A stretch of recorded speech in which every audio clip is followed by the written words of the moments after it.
हम देख रहे हैं, कह रहा है इसमें कि बहुपद 8x + 14 का शून्य ज्ञात करें। तो 8x + 14 = 0। इधर 14 प्लस में है, इधर जाएगा तो माइनस में हो जाएगा। तो 8x = -14।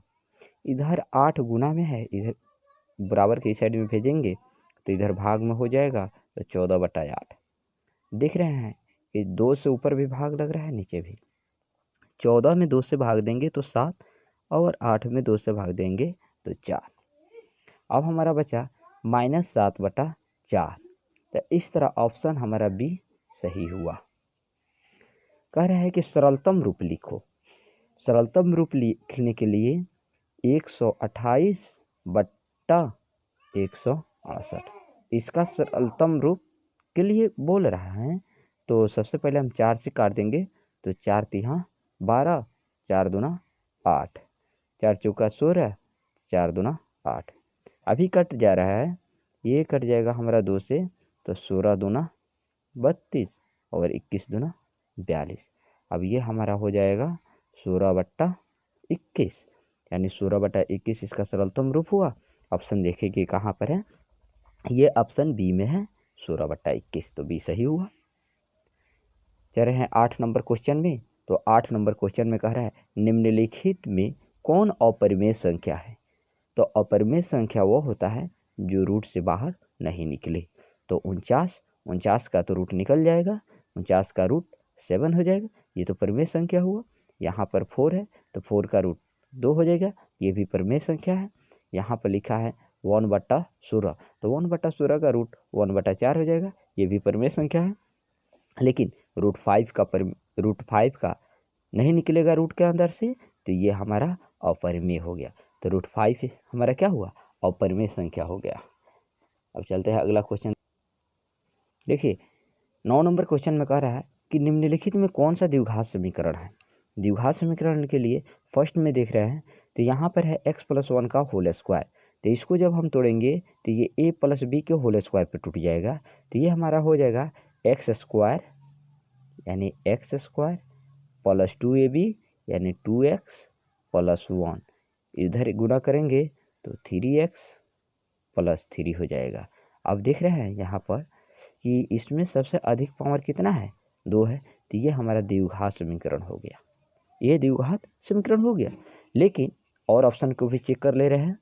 यहाँ पर देखिए x² + 5 √x + 4 = 0। द्विघात समीकरण में कभी भी x के पावर बटा के रूप में नहीं होता है, या x रूट के अंदर में नहीं होता है, जबकि यहाँ रूट x है। तो ये हमारा द्विघात समीकरण नहीं हुआ।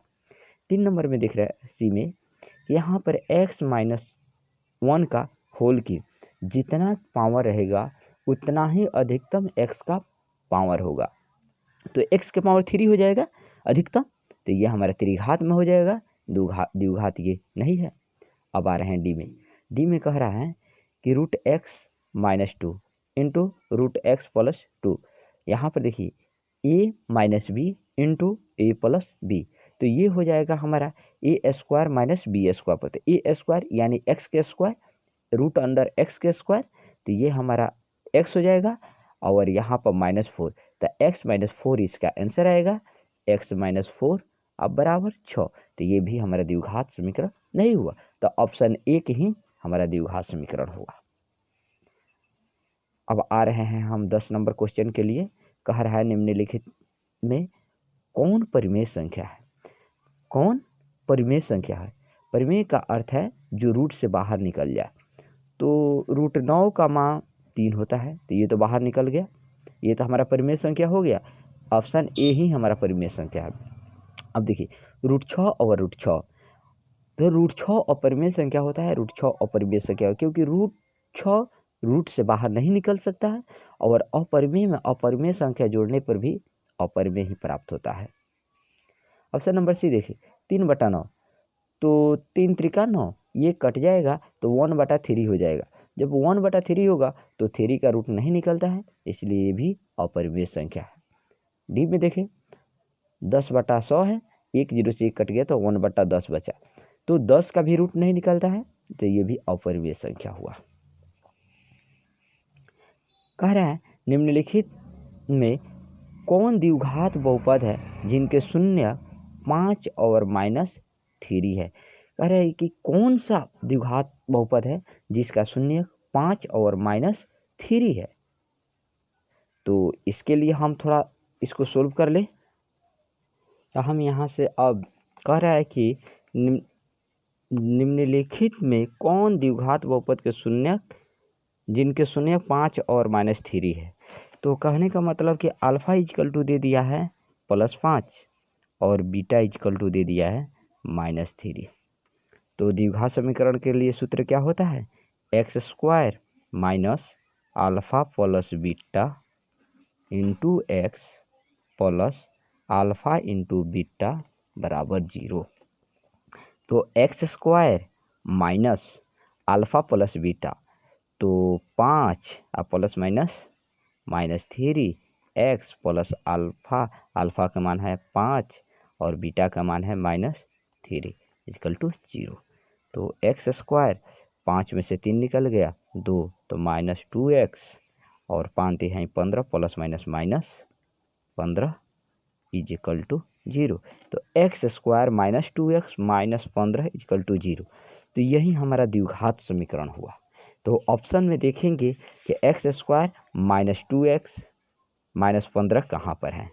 तो ऑप्शन नंबर ए में ही ये है। तो ऑप्शन नंबर ए ही हमारा आंसर हुआ।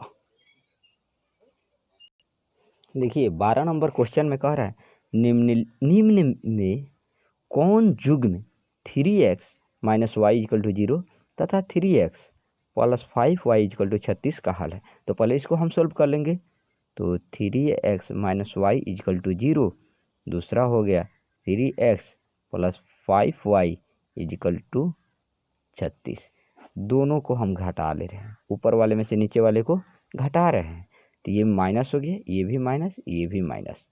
तो 3x में से 3x कट गया, माइनस वाई और -5y इक्वल टू -6y बराबर -36। माइनस से माइनस कट गया और 6 से 36 कट गया 6 बार में।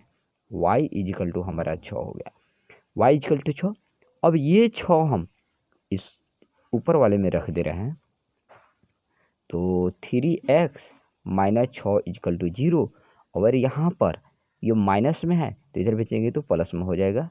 तो 3x इक्वल टू 6, यहाँ 3 गुना में है, इधर जाएगा तो भाग में हो जाएगा।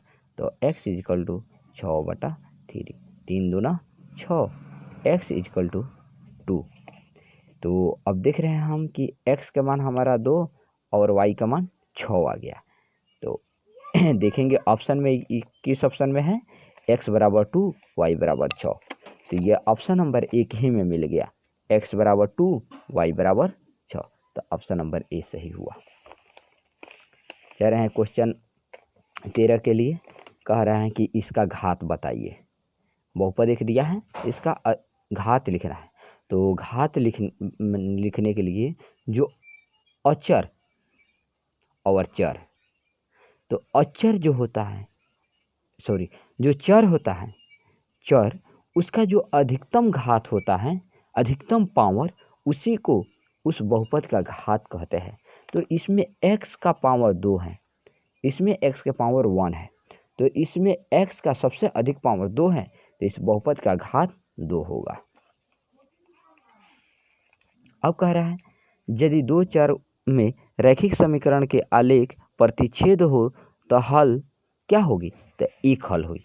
जब ग्राफ हमको एक बिंदु पर प्रतिच्छेद कर देगा तो हल एक होगा। देखिए 15 नंबर क्वेश्चन में कह रहा है कि px इक्वल टू एक्स के power 3 minus 3x² plus x plus 1 के शून्यकों का योग, यानी इसमें हमारा क्या होगा, शून्य त्रिघात है तो alpha plus beta plus gamma को निकालना है। Alpha plus beta plus gamma equal to होता है -b/a। तो -b बी के जगह माइनस तो हो गया, अब बी के जगह पर कितना है, -3 है, ए कितना है 1 है, ये माइनस माइनस प्लस हो गया, 3/1 इक्वल टू 3, यानी शून्यकों का योग हमारा कितना हो गया 3। तो ये ऑप्शन नंबर बी सही हुआ 3।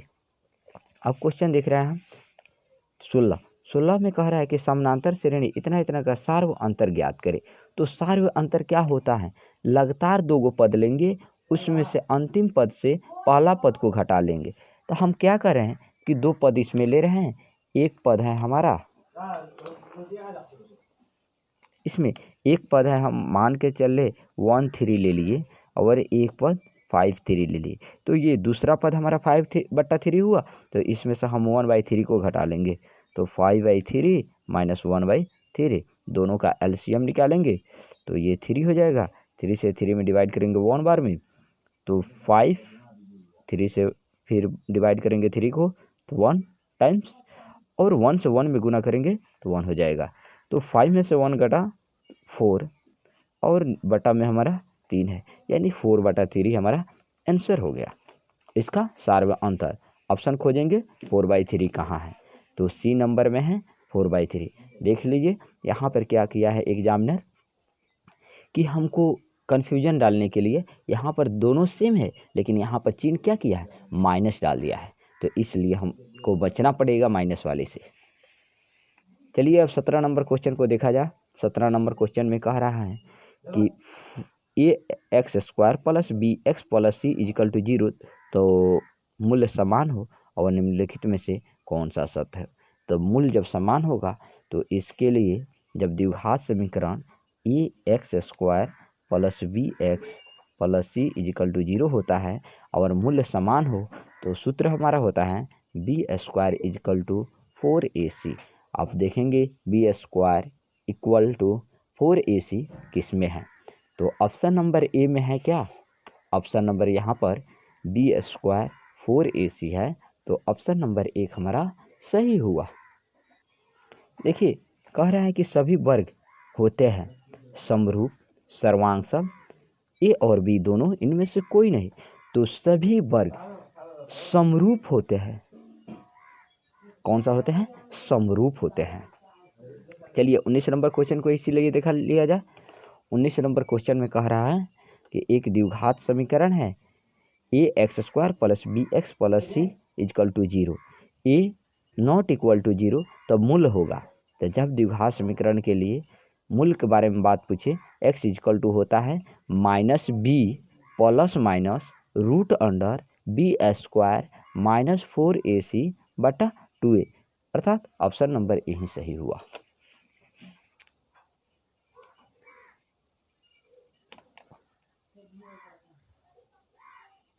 देखिए क्वेश्चन 20 नंबर कह रहा है ऑब्जेक्टिव में कि एक त्रिभुज है PQR। सबसे पहले हम क्या करेंगे कि एक त्रिभुज PQR को ड्रॉ कर लेंगे, तो ये हमारा PQR त्रिभुज बन गया। अब कह रहा है कि QR को S बिंदु तक बढ़ाया गया, यानी QR भुजा को S बिंदु तक बढ़ाया गया, यहाँ पर S हो गया, S बिंदु तक बढ़ाया गया।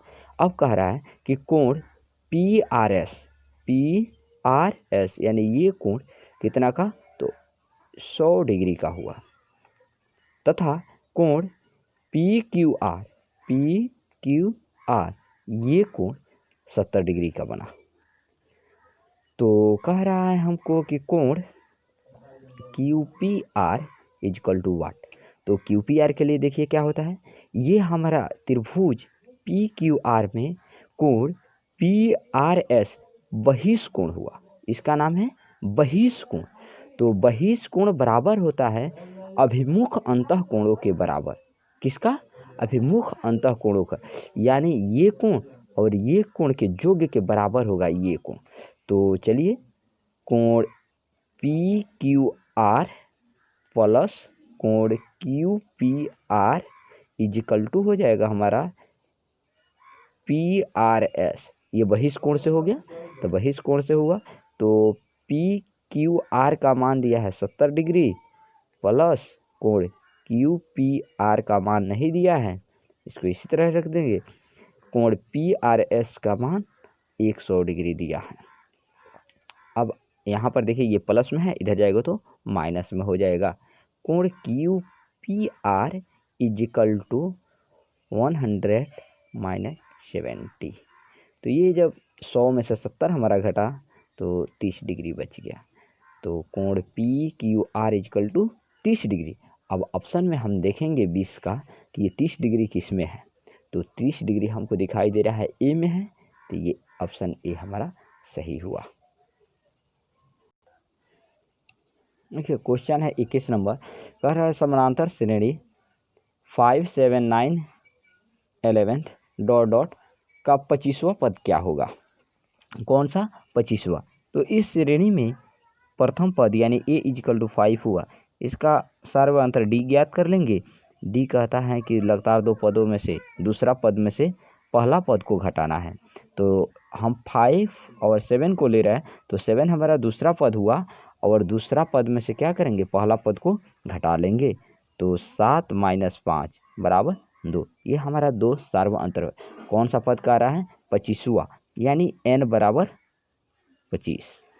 25वां पद हमको चाहिए, यानी Tn ज्ञात करना है। क्या चीज़, Tn। Tn इजकल टू होता है a plus n - 1 into D. तो T 25 हुआ हमारा, n की जगह पर 25 रख देंगे, जहाँ जहाँ जो कह रहा है उसका मान हम रखते चलेंगे। ए की जगह पर 5 रखेंगे, 5 प्लस n की जगह पर 25 रखेंगे, -1 है तो 1 कर देंगे, डी की जगह पर 2 रखेंगे। ये हमारा 5 प्लस ये 25 में से 1 घटा तो 24 बचा, और 24 में 2 से गुना करेंगे तो 24 दूना 48, यानी इसको पहले स्टेप और चले हैं 2, तो 5 प्लस 24 दूना 48, और 48 में 5 को ऐड करेंगे यानी जोड़ देंगे, तो ये हमारा हो जाएगा 53। तो ऑप्शन हम देखेंगे इसमें कौन सा है, 21 के लिए 53, तो ऑप्शन नंबर बी में 53 दिया है, तो ऑप्शन नंबर बी सही हुआ। चलिए अगला क्वेश्चन देखा जाए। 22 में कह रहा है कि बिंदु 8 0 स्थिति डैश पाद में होगा या अक्ष पर होगा। तो देखिए यहाँ y का मान 0 है, y का मान 0 है, x का मान 8 है। जब y का मान 0 होता है तो वह बिंदु x अक्ष पर बनता है। कहाँ पर बनता है, x अक्ष पर। तो ये हमारा ऑप्शन यहाँ पर सी हुआ। देखिए एक क्वेश्चन और है 23, इसमें कह रहा है कि एपी में है और इसमें पूछ रहा है कि कौन सा पद 0 होगा, यानी इसमें n हमको ज्ञात करना है। ए इजकल टू हो गया 21, डी इजकल टू हम ले लेंगे दूसरा पद माइनस पहला पद, तो 18 में से 21 घटाए तो -3, और हमारा Tn दे दिया है 0, तो हमको इसमें n ज्ञात करना है, तो Tn का फॉर्मूला लगाएंगे। Tn इजकल टू होता है a plus n - 1 into D. यहाँ पर Tn हमारा 0 हो गया, a का मान 21 दिया है तो 21 हो गया, प्लस n - 1, डी का मान हमारा -3 है। ये 21 इधर प्लस में है, इधर आएगा तो माइनस में हो जाएगा, तो -21। यहाँ पर 3 गुना में है, इधर आएगा तो भाग में होगा, तो -3 बराबर n - 1, माइनस से माइनस कट गया, 3 सत्ते 21, यानी 7 बराबर n - 1। अब यहाँ पर -1 है, इधर आएगा तो प्लस हो जाएगा, तो 7 + 1 इजिकल टू 8 बराबर n। n बराबर हमारा कितना आ गया, 8 आ गया।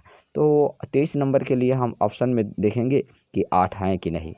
तो देखिए डी नंबर में है 8वां पद। कौन सा पद, 8वां पद, तो डी नंबर हमारा सही हुआ। देखिए 24 नंबर क्वेश्चन को देखा जाए, कह रहे हैं उनकी समानांतर श्रेणी है कि नहीं। तो समानांतर श्रेणी के लिए हम पहले ये चेक करेंगे कि लगातार दो पदों का अंतर समान है कि नहीं। तो 2 में से घटाए 1, 3 में से 2 घटाए 1, लगातार इसमें दो पदों का अंतर सीमार है, तो ये तो समानांतर श्रेणी हो गया। अब ऑप्शन नंबर बी को देख रहे हैं, 9 में से 6 घटा तो 3, अब 12 में से 9 घटा तो 3, इसमें भी हमारा क्या हुआ, डी समान आया, तो ये भी समानांतर श्रेणी में है।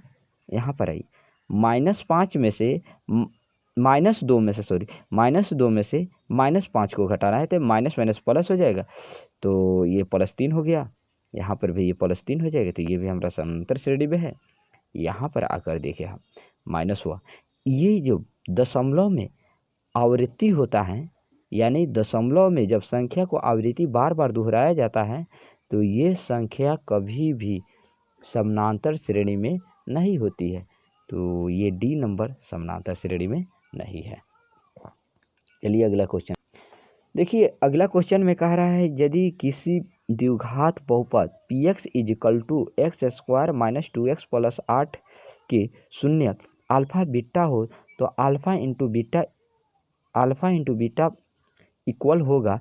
तो ये अल्फा इंटू बीटा द्विघात समीकरण के लिए होता है c/a। कितना? c/a। तो c के जगह पर कितना है? 8 है और a की जगह पर 1 है, अर्थात 8 आंसर हुआ। तो ऑप्शन देखेंगे कि 8 कहाँ पर है, तो ऑप्शन 1 में 8 है। 26 नंबर क्वेश्चन देखिए। कह रहा है कि त्रिभुज ABC के शीर्ष A का कोऑर्डिनेट दिया है -2 और 10, B का दिया है कोऑर्डिनेट 5 और -4 और C का कोऑर्डिनेट दिया है 6 और 10।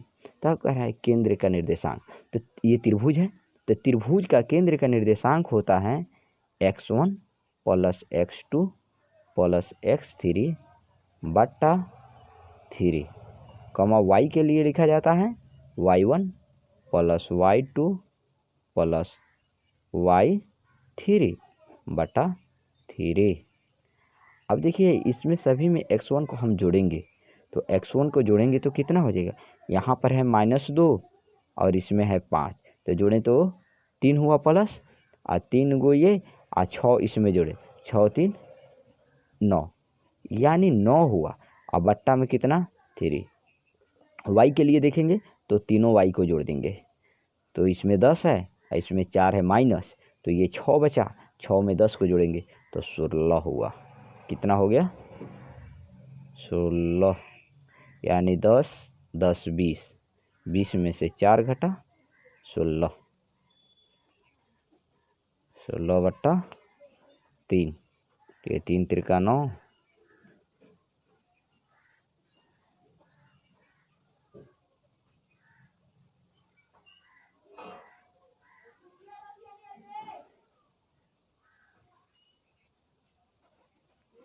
ऑप्शन नहीं दिया है, ये क्वेश्चन गलत लग रहा है।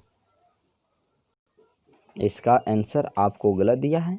यहाँ पर इसका आंसर होगा 3 से 9 भाग देंगे तो 3 हो जाएगा, 3 16 बट्टा 3, ये इसका केंद्रक होगा, जबकि ऑप्शन में कहीं नहीं दिया है।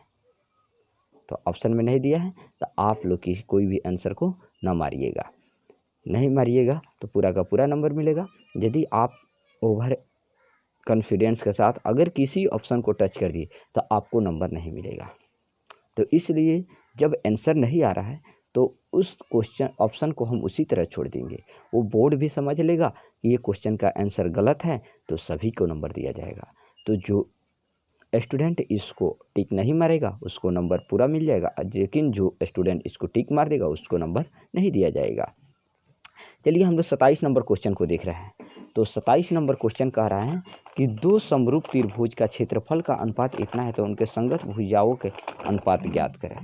तो देखिए क्या होता है, जब दो गो त्रिभुज हमारा समरूप होता है तो अब सूत्र क्या कहता है कि सूत्र कहता है एरिया ऑफ ट्रायंगल, पहला ट्रायंगल बट्टा एरिया ऑफ दूसरा ट्रायंगल इक्वल टू संगत भुजा का वर्ग, संगत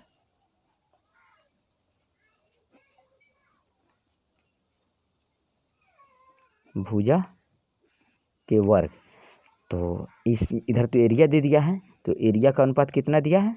100/121 इतना। इधर संगत भुजा का स्क्वायर है तो स्क्वायर आएगा तो इधर रूट कर देगा, बराबर संगत भुजा का अनुपात।